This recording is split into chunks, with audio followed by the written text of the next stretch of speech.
If you run a nonprofit, finding insurance in 2026 can feel impossible. One company excludes transportation, another hates group homes, another quotes cheap and doubles at renewal. Choosing the wrong carrier doesn't just cost money, it can mean surprise exclusions, weak renewals, and scrambling to replace coverage or finding out too late that the policy doesn't actually fit what you do. In this video, I'll show you who's doing the best job insuring nonprofits right now, which companies fit food programs, disability services, and recovery organizations best, and how smart nonprofits actually shop the market so carriers compete for their business. Buying nonprofit insurance can feel like buying a used car in the rain. Every little thing looks shiny from a distance. The price sounds kind of good. The salesperson says all the right things, and then 6 months later, you discover the leaks. Missing coverage, higher renewal pricing, exclusions nobody explained. And that's why smart nonprofits don't just ask how much is it, they ask who is this company and who is this company actually good for? And that's what we're about to cover. Before we jump into the list, we need to define what we mean by nonprofit because nonprofit is a tax status, it's not an insurance class. A food pantry is different from an international aid group. A homeless shelter is different from an arts foundation. A counseling center is different from a political advocacy organization. So, for this video, when I say nonprofit, I'm talking about community service organizations helping people directly, food programs and shelters, recovery programs, youth services, adult day programs, that world. So once you understand that, one thing becomes clear. There is no single best nonprofit insurance company for everybody. There are just carriers that are better fits for certain operations. What actually separates good carriers in 2026? Almost anybody can quote a basic liability policy. The real question is who can handle the hard stuff: transportation, professional liability, abuse and molestation coverage, property pricing, cyber, umbrella, claims handling, renewal consistency. That's where the good carriers separate themselves. So let's get into the companies doing the best overall job right now. Philadelphia continues to be one of the broadest and most dependable nonprofit markets. They can often offer package, property, liability, management liability, and auto into one coordinated solution. They're usually competitive and they have a broad appetite for many types of organizations. So, if you're a community nonprofit with multiple moving parts, Philadelphia is often one of the first places I'd want in the conversation.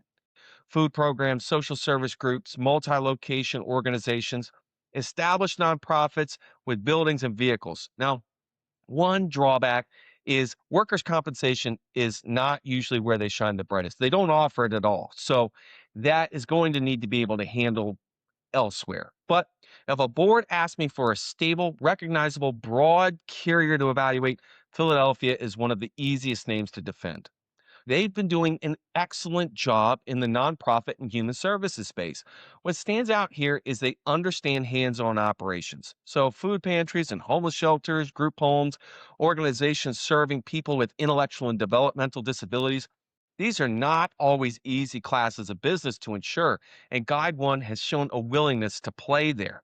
They can also bring workers' compensation solutions, which matters because many nonprofit packages get awkward when work comp is missing. So, if your organization is people heavy, staff heavy, client contact heavy, Guide One deserves real attention. Number three is Selective Insurance. They're one of those companies that doesn't always get flashy attention, but they continue to be a serious player. They have strong coverage. They're often very cost effective, and they can be a good fit for many established organizations. They can be strong with schools, service providers, recovery programs, group homes, and cleaner middle market nonprofit accounts. Sometimes the best option isn't the loudest option, it's the dependable one that shows up year after year with solid terms. And Selective can be that company.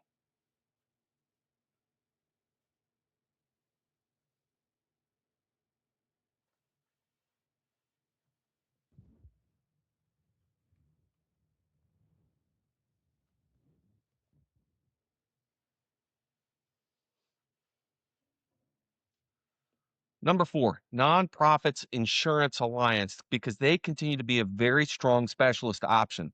They understand nonprofit operations deeply, and that matters. If you're event heavy or operationally unique or mission driven or a little more complex than a standard account, they can be excellent. Community organizations, art programs, program heavy nonprofits, special event exposures. Now, one drawback is property pricing is a little bit off. It can be a little expensive at times, but there are times when paying a little bit more for a company that actually understands what you do can be worth every penny. Number five is United States liability insurance. They do a great job for small nonprofits. If your budget is under $100,000 a year, your operations are straightforward, and you need something affordable and easy to maintain, they can be a very strong option. They are great on startup nonprofits and small service organizations with lean operations. Now, the trade off is they are not a full solution in many cases. They don't offer auto insurance or workers' comp, and the property insurance can be a little pricey. So, while USLI can be excellent for small and simple nonprofits, you can outgrow them pretty quickly.